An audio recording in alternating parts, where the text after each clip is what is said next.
Hello, everybody, and welcome to the Dielectric Media Podcast. I am Doug Schlabotnik, and today I'm going to be doing a review of Dishonored. Dishonored is a game that I pre-ordered and got on the very first day it came out, and I've been playing it ever since. Dishonored is I would call it a stealth-based game with RPG and action-adventure elements. It has a very heavy focus on stealth, which I'm really not a fan of stealth games at all, but I still really enjoyed this game. I did. For some reason, it just felt different to me than most stealth games I've played in the past. One of the things that I do have to say right off the bat is that it feels like it has an identity problem. It really, the first thing I noticed right away was, wow, this game looks a lot like BioShock. And by a lot like BioShock, I mean, holy crap, a lot fucking like BioShock. The whole time I kept going, I'd stop and think, whoa, am I playing BioShock? Holy crap, what the hell is going on? Oh, no, I'm playing Dishonored. Okay. So, I mean, it was a minor distraction, and it was always in the back of my mind, but it definitely wasn't, like, killing the game or anything. And it also at some points kind of felt a little Half-Life-y. So it was, I was a little torn there about how odd that was. It had good mechanics. There was never a time in the game where a glitch or some weird thing happened that made it so I had to reload anything. Which you really can't say of a lot of modern games, but they did a good job of not having any of that bullshit in here. The powers are fun and interesting. They're a nice little tool you can use to get through every level. You have to use these weird things called runes, which are basically like a monetary system that you use to buy your power-ups. I spent most of my time using the dark vision power because it basically let you see through fucking walls, so you could see who the fuck was on the other side and if they were gonna kill you or alert the fucking horde, you know.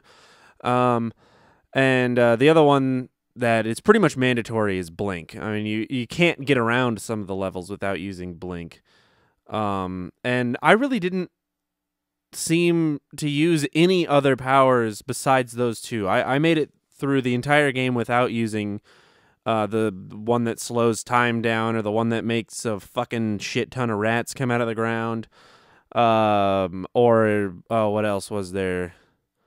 The possession one I used a couple of times, which was kind of neat because it let you possess a rat or a fish so you could swim around or walk around and go through small areas. You could even possess humans after a certain point of upgrading that skill.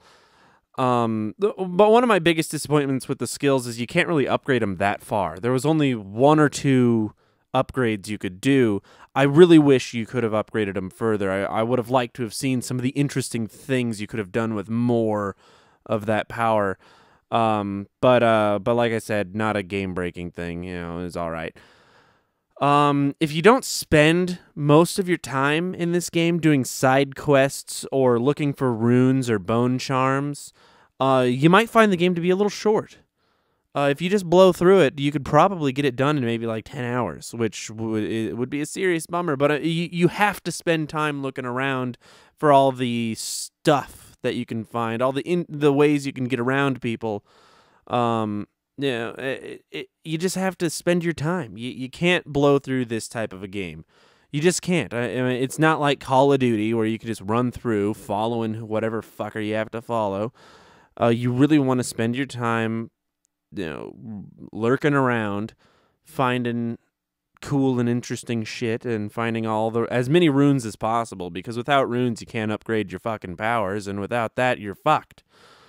And then the bone charms are nice to have. I mean, they'll let you have little boosts for different things. Like some of them make different types of rats come out that won't hurt you, or increase your mana or your health, which is always nice, but whatever.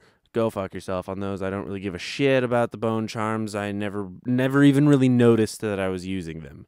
They could have very well have not been in the damn thing. It was just another thing for you to go looking for, basically. This game tracks your actions using a chaos meter. Basically, the more people you kill, the higher chaos you have, and the higher chaos you have, the darker of an ending you have. The less violent you are, the better ending you get. I had a low chaos run through, so I got the quote-unquote good ending. And I mean, you know, I looked up the other ending because I didn't think it was. I didn't need to do another fucking run through just to see the end. You know, I think that's bullshit. I've never really given a fuck about multiple endings. I think you could end the game one goddamn way and that'd be it. You know, fuck it. Who gives a shit? But, the good ending's good, the bad ending's bad. What else is there to say? You know, if you killed a lot of people, you know, the Empress is going to be a bitch. And if you didn't, she's going to be all nice and caring and happy and sunshiny and fucking whatever. Well, I mean, this game was good. I really enjoyed it. I would definitely recommend it. Whether or not you should wait for a price drop, I mean, that just depends on how much money you have. And if you're a poor motherfucker, then you better wait for a fucking price drop. Otherwise, go get the game. Enjoy it. It's good. I don't know. I mean, I haven't tried yet, but I don't know if it really has a lot of replay value. Because there's a lot of stuff that you'll know, and then it won't be as interesting. I mean, the main character, Corvo, gets basically fucked like 50 times by 50 different people. They could have just called this game Corvo Gets Fucked by All of His Friends.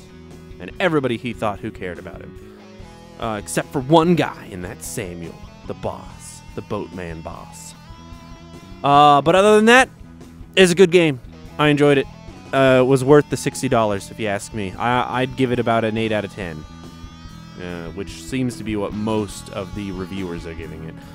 But they can all go fuck themselves. I don't really give a fuck about what they think, and you probably shouldn't give a fuck about what I think, because I don't give a fuck about what you think. And on that note, have a great rest of your week, and enjoy the game if you buy it, and we will see you next time.